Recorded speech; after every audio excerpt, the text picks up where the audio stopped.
दोस्तों आदाब अर्ज़ है। मैं अनीस अहमद खान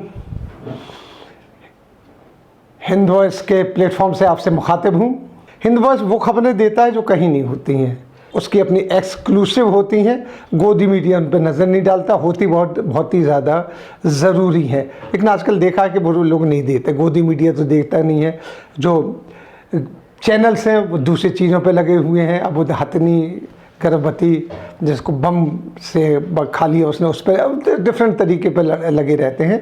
लेकिन हम वो खबरें देते हैं जो ज़रूरी होती हैं, बहुत इम्पोर्टेंट होती हैं, वो कहीं नहीं मिलती हैं। इसी के साथ एक रिक्वेस्ट और आपको उससे करना चाहता हूँ कि हमें ज़्यादा से ज़्यादा सब्सक्राइब कीजिए, ज़्यादा से ज़्यादा आप हमारी वेबसाइट पर जाइए और हमें शेयर कीजिए, जिससे कि हमारा उत्साह बढ़ सके। इसी के साथ मैं आपको एक बात बताते चलूँ कि अभी एक दो रोज़ पहले ही जो सिखों के सर्वोच्च संस्था अकाल तख्त है, उसने एक खालिस्तान का खुल के समर्थन कर दिया।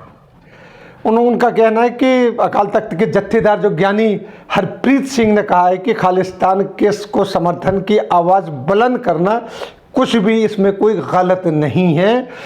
ऑपरेशन ब्लू स्टार की 36वीं सालगिरह के यानी बरसी मना रहे थे वो लोग, माफ़ कीजिएगा सालगिरह तो नहीं, बरसी पर एक फंक्शन हुआ अकाल तख्त पे, उसमें ये आवाज़ उठाई है कि खालिस्तान चाहिए। वहाँ के कुछ सिख लोगों ने, जो दर्शनार्थी गए थे, जो भी लोग गए थे, उस पर पुलिस से झड़प भी हुई है, मारपीट भी होने की नौबत आई है। कुछ लोगों को चोटें आई हैं क्योंकि वो लोग अंदर जाना चाहते थे, पुलिस ने जाने नहीं दे रही थी। उसके बाद ये बयान आया है, क्योंकि जो अकाल तख्त है वो दुनिया के सिखों का सर्वोच्च तख्त माना जाता है, सबसे बड़ी वो मानी जाती है कि वहाँ से जो धार्मिक डिसीजन होता है पूरी दुनिया के सिख उसको मान के चलते हैं। उन्होंने कहा, जो जत्थेदार ज्ञानी हरप्रीत सिंह जी हैं, उन्होंने कहा कि सरकार अगर सिखों को खालिस्तान देती है तो उसको हंसकर कबूल करेंगे। ब्लू स्टार की 36वीं बरसी पर अकाल तख्त में खालिस्तान के समर्थन में नारे भी लगाए गए। इस दौरान सिख गुरुद्वारा प्रबंधक कमेटी, जो पूरे गुरुद्वारों का प्रबंध देखती है, उसके जो अध्यक्ष है गोविंद सिंह लोंगोवाल, वो भी वहाँ पर मौजूद थे। उन्होंने भी इस बात का समर्थन किया है। ये बात बताते चलते हैं कि जो जत्थेदार हरप्रीत सिंह है वो अकाली दल प्रकाश सिंह बादल और उनके पुत्र सुखबीर बादल के बहुत नज़दीकी हैं। अकाली दल जो है भारतीय जनता पार्टी के बहुत करीबी माना जाता है, एनडीए का घटक दल भी है, जैसा कि मैं बता चुका। वही प्रकाश सिंह बादल की बहू हरसिमरन कौर केंद्रीय मंत्री भी हैं इनके, उसमें एनडीए में केंद्रीय मंत्री भी है और पावरफुल पोजीशन रखती हैं। जत्थेदार के बयान पर अकाली दल खामोश है। वहीं प्रकाश सिंह बादल के इनसे कैसे ताल्लुकात हैं, कैसे रिश्ते हैं, वो हम आपको बता चुके हैं। अकाल तख्त के अहाते में बाहर एक खालिस्तान समर्थकों को पुलिस द्वारा एक बड़ी झड़प भी रही है। इसकी जो शुरुआत हुई हिंदुस्तान पाकिस्तान के बंटवारे के समय 1940 में हुई। इसके लिए एक बात है कि इसको जिन्ना ने एक खत लिखा था अकाली दल के जो नेता थे उस ज़माने में, मास्टर तारा सिंह, कि आपको अपना अलग पंजाब का सूबा चाहिए, तो उसके लिए उन्होंने उसका नाम दिया था कि खालिस्तान, जैसे पाकिस्तान उसी तरीके से खालिस्तान। तो ये मूवमेंट चला, लेकिन सिखों ने इस बात को नज़रअंदाज कर दिया, क्योंकि 47 के जो दंगे हुए उसमें सब चीज़ भूल गए और ये चीज़ ख़त्म हो गई। लेकिन उसके बाद इस मूवमेंट ने अगर कभी जोर पकड़ा तो 1970 में पकड़ा जाके, जबकि एक जो मूवमेंट चला खालिस्तान का, और आनंदपुर साहब एक प्रस्ताव पास हुआ, उसमें उन्होंने कहा कि खालिस्तान चाहिए। कांग्रेस की सरकार थी, इंदिरा गांधी की सरकार थी, वो मूवमेंट वायलेंट हो गया। उसमें आपके पंजाब के लाखों हिंदुओं को अपना पंजाब छोड़ के यहाँ वहाँ जाके बसना पड़ा था। वो काफ़ी ज़बर खूनी मूवमेंट था वो। 1970 में आनंदपुर साहब जो प्रस्ताव पास हुए, रेजोल्यूशन पास हुआ था, उसमें ये अलग राज्य की मांग रखी थी, हम अलग होना चाहते हैं, इसको स्वतंत्र राज्य। 1984 में जब ये भिंडर वाले जो थे उनके हाथ में चला गया ये मूवमेंट, तो उसके बाद इसमें और तेज़ी आई।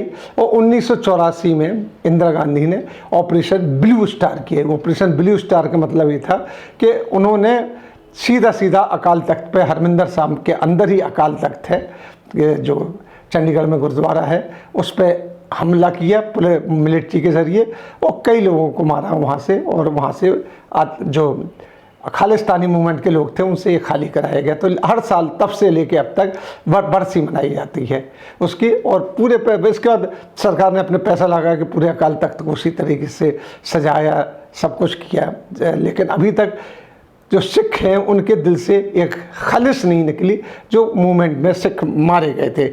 इसके बाद काफ़ी जो मूवमेंट चला, ब्लू स्टार मूवमेंट, उसके बाद काफ़ी नुकसान हुआ, देश में काफ़ी उथल पुथल हुई। 80 में जब ये हुआ तो 84 में इंदिरा गांधी की हत्या की गई।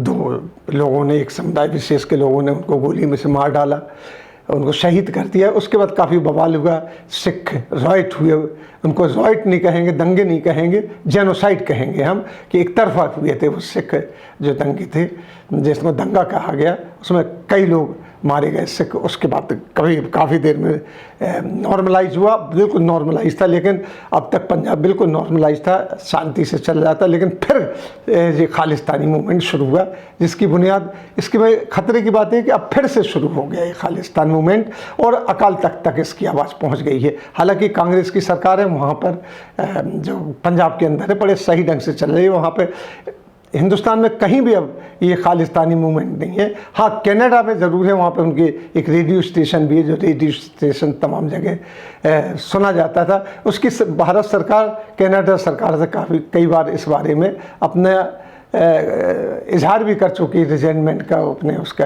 कि नहीं ये गलत है वहाँ पर। लेकिन कनाडा की अलग बात है, अलग कॉन्स्टिट्यूशन है, वहाँ चल रहा है ये मूवमेंट, लेकिन भारत में शांति है। इस तरीके से फिर से उछाल ले रहे उस मौके पे जब भारत एक बहुत ही संगीन दौर से गुजर रहा है, कोरोना संक्रमण चल रहा है, उसकी वजह से कितनी परेशानी हो रही है, पूरी की पूरी इकोनॉमी डाउन हो गई है, पूरे का पूरा मतलब बेरोजगारी बढ़ गई हर जगह, हर देश में, अभी तक उससे उभर नहीं पाए। इस बीच में फिर से खालिस्तान मूवमेंट को शुरू करना एक बहुत घातक बात है। इसमें हम किसका दोष माने, किसका नहीं, या तो केंद्र सरकार का माने या पंजाब सरकार का माने या किसका माने, लेकिन कहीं ना कहीं तो किसी न किसी का तो दोष है, इसका पता लगाना चाहिए। ये बड़ी खबर है, आगे जो डेवलपमेंट होगा वो हम आपको बताते चलेंगे, लेकिन नज़र रखेंगे और आप भी ध्यान रखिएगा हिंद वॉइस के ऊपर, उसको सब्सक्राइब कीजिए।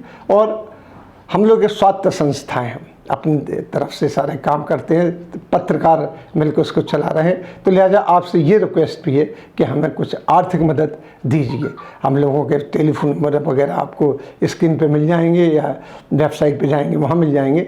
आप लोग जितनी मदद कर सकते हैं हमारी कीजिए। इसी के साथ हम आपसे लेते हैं विदा, अगले में फिर हाजिर होंगे, तब तक के लिए दीजिए हम इजाज़त।